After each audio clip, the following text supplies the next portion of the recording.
మీ లైఫ్లో ఇట్లా అంటే ఒకసారి మోటివేషనల్ స్పీకర్ అయ్యారు, ఒకసారి బిజినెస్ మ్యాన్ అయ్యారు, ఇంకోసారి ఒక ఫామ్ నడిపించారు, మళ్ళీ ఇంకో ఫామ్ నడిపించారు, ఇప్పుడు మళ్ళీ ప్రమోషన్స్ చేస్తున్నారు. అంతకుముందు మీరు చెప్పినట్టు కాలేజ్లో బాయ్గా చేశారు.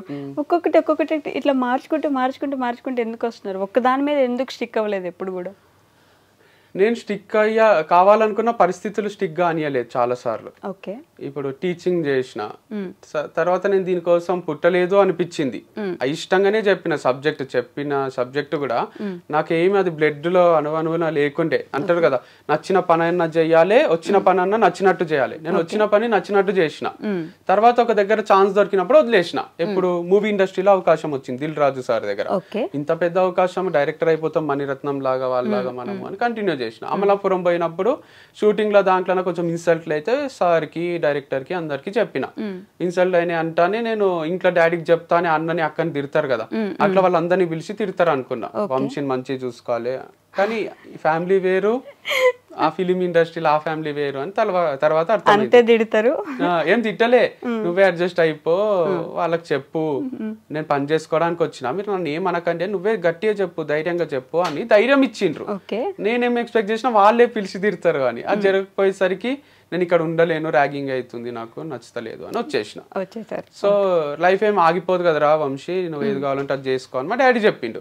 తర్వాత మళ్ళీ కొన్ని రోజులు టీచింగ్ చేసిన, స్ట్రగుల్ అవుతున్నా, నచ్చని పనులు చేస్తున్నా. సో మనసులో ఏదో ఉంది, చేసే పని వేరుంది. సో అట్లా చేస్తూ తర్వాత ఒక యాప్ ఓపెన్ చేసిన, అది ఫ్లాప్ అయింది. తర్వాత ఈ ఫార్మ్స్ డిస్కషన్లో దాంట్లో బతుకు తెరువు కోసము ఎడార్లు ఉన్న వాళ్ళకు తెలుస్తుంది నీళ్ళ వాల్యూ అన్నట్టు.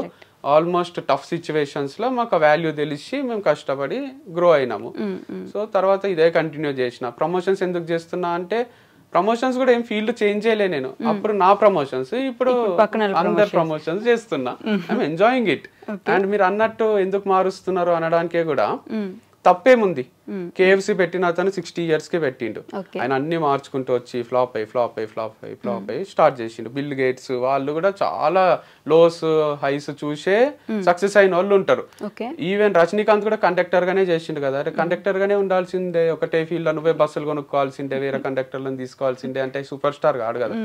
సో అట్లా సద్గురు కూడా ఇప్పుడు పెద్ద స్పీకర్, ఆయన లెక్చరర్ గా చేసిండు, ఎంఏ లిటరేచర్ అవి చదువుకున్నాడు, ఏమేమో పనులు చేసి అన్ని ఫెయిల్ అయ్యి ఇప్పుడు ముసలాయన అయినాక సక్సెస్ అయ్యిండు.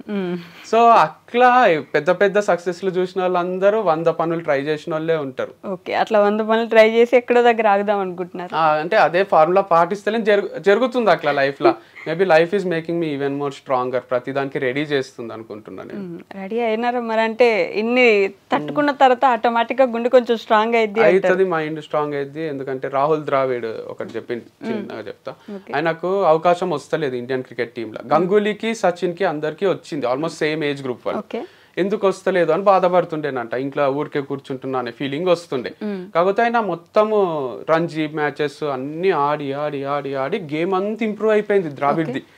పెద్ద స్పిన్నర్స్ కి, ఇండియాలో ఫాస్ట్ బౌలర్స్ కి అందరికి ఆడి, షేన్ వాన్ కి, బ్రెట్లీకి, మెగ్రత్ కి అందరికి కూడా ఈజీగా ఆడుతుండే. షోయబ్ అఖ్తర్ బౌలింగ్ వేస్తే కూడా డిఫెండ్ చేస్తుండే. అందరు ఇరిటేట్ అవుతుండ్రి, ద్రావిడ్ ఉన్నాడా అని అడుగుతుండ్రి ఇంటికి వచ్చి.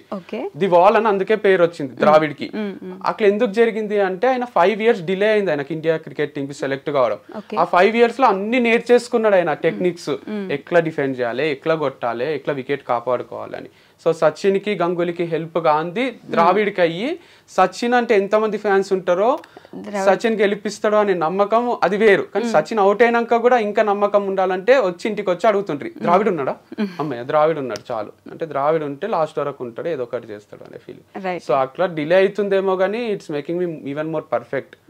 లైఫ్ అనే గేమ్ ని ఈజీగా ఆడేటట్టు చేస్తుంది. ఓకే, కాదు మీకు కథలు చెప్పడం లేదంటే ఇంకెక్కడో స్టోరీస్ చెప్పడం బాగా అలవాటు కదా. ఈ మోటివేషనల్ స్పీకింగ్ లాగా వెళ్ళేసి ఎక్కడదో ఎప్పుడుదో జరిగిన స్టోరీ ఒకటి చెప్తే కొంచెం మోటివేట్ అవుతారు జనం. అవును, కానీ అదే పనిగా చెప్పడం కూడా కాదు. It's like my brother sister కి చెప్పినట్టే ఇది. వినే వాళ్ళకి కూడా ఇంటర్వ్యూ ఊరికే చూస్తే ఏమొస్తుంది, వాళ్ళకు ఉపయోగపడే విషయాలు ఏవో ఒకటి చెప్పాలి కదా. నేను పోయి ప్రిన్సిపల్స్ ని కలుస్తుంటే, మా మామ భరత్ మామ అని రంజోల్ జైరాబాద్ దగ్గర ఉంటాడు, ఆయనతో కూర్చుంటే టైమే తెలియదు మాకు. సో ఆయన కొన్ని విషయాలు చెప్తాడు, మాకు ఇక లైఫ్ టైం యూజ్ అయితే అవి. అట్లా కొందరు పర్సన్స్ ఉంటారు లైఫ్ లో. ఈవెన్ మా డాడీ కూడా చాలా విషయాలు చెప్పిండు. నిన్న పూరి జగన్నాథ్ గారిది వింటుంటే, మనము ఏదో అనుకుంటున్నాము, మనం మార్స్ లో పోయి ల్యాండ్ కొంటామా, ఈడ ఎందుకు కొన్ని ఏదో ఫీల్ అవుతున్నారు, మనం వదిలేసే పోవాల్సి వస్తుంది కదా అని ఒక కాన్సెప్ట్ చెప్తుండు. మా ఫాదర్ కూడా అట్లనే చెప్తారు, లైక్ రెంట్కి వచ్చినాం, మనము రెంట్ కట్టేసి ఉంటున్నాము, మనం ఏదో ఒక రోజు చనిపోవాల్సిందే, భూమి మీద రెంట్ కడుతున్నాము, 1000 ఏళ్ళు బతకం, మనము 2000 ఏళ్ళు బతకము, సో ఈజీ తీసుకోండి, అందరు వెళ్ళిపోవాల్సిందే అన్నట్టు మాట్లాడుతుంటాడు. నేను కూడా దిల్ రాజు సార్ దగ్గర ఆఫర్ వదిలేసినప్పుడు కొటేషన్ రాసింటి, ఆ మూమెంట్ కి బాధ కావద్దని. ఏమున్నోడు ఏం లేనోడు ఇద్దరు చచ్చిపోతారు. ఏమున్నోడు అంటే AIM ఇంగ్లీష్ లా, ఏమున్నోడు గోల్ ఉన్నోడు, ఏం లేనోడు అంటే తెలుగులో ఏం లేనోడు అంటే ఒక గోల్, ఒక అంబిషన్ లేనోడు, ఉట్టిగా బతికేస్తున్నాడు, ఏదో సాధిద్దామని సాధించినోడు, అన్ని చేసేటోళ్ళు ఇద్దరు చచ్చిపోతారు. నీకెందుకు బాధ, లైట్ తీసుకో, లైఫ్ అనేది ఏం పర్మనెంట్ కాదు, ఇట్స్ టెంపరీ అని. బట్ ఇట్స్ లైక్ గోల్ ఉండడమే బెటర్. మెచ్యూరిటీతో పాటు అవి కూడా అర్థమవుతున్నాయి. సో గోల్ లేకుంటే ఎట్లా బతుకుతున్నాం, ఏం బతుకుతున్నామో అర్థం కాదు, రోజు ఫుల్ బాటిల్ తాగి పండుకోబుద్ది అవుతుంది. అది తప్పు కదా, లివర్ ఖరాబ్ అవుతుంది, మనకి ఎఫెక్ట్ మన ఫ్యామిలీ మెంబర్స్ కి. కానీ ఒక సైడ్ మీరు అన్నట్టు నిజంగానే మోటివేట్ అయ్యే వాళ్ళు ఉంటే, ఇంకో సైడ్ మా తలనొప్పి వచ్చాడు ఏదో ఒకటి చెప్తాడు మళ్ళీ ఇప్పుడు అనుకునే వాళ్ళు కూడా ఉంటారు. నాకు తెలుసు, కానీ నీడ్లున్న వాళ్ళకి చాలా హెల్ప్ అవుతుంది లేండి, మంచి మాటలు, మంచి విషయం చెప్పడము, వాళ్ళకు లైఫ్ మొత్తం చేంజ్ అయ్యే ఛాన్సెస్ కూడా ఉంటాయి.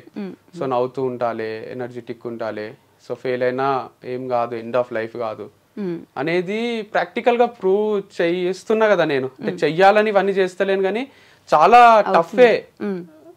Company fail, marriage life fail, love fail, ఇది అది అని కాదు, అన్ని ఫెయిల్యూర్ చూసి కూడా పొద్దున్న లేస్తా, తింటా, పని చేసుకుంటా, బతుకుతా, ఒక అకౌంట్ ఉంది, కార్ ఉంది, అన్ని మెయింటైన్ చేయగలుగుతున్నా, అన్ని చేయగలుగుతున్నా, చచ్చిపోతలేను, బాధపడుతూ ఇంట్లోనే కూర్చుంటలేను అంటే మీరు ఎందుకు ఫీల్ అవుతున్నారు? చిన్న చిన్న వాటికి ఎగ్జామ్ లో ఫెయిల్ అయినాము, లైఫ్ లోనే ఫెయిల్ అయినా కదా, బట్ స్టిల్ నేను లివింగ్ ఎగ్జాంపుల్, మొత్తం ఫెయిల్ అయ్యి కూడా సక్సెస్ కదా.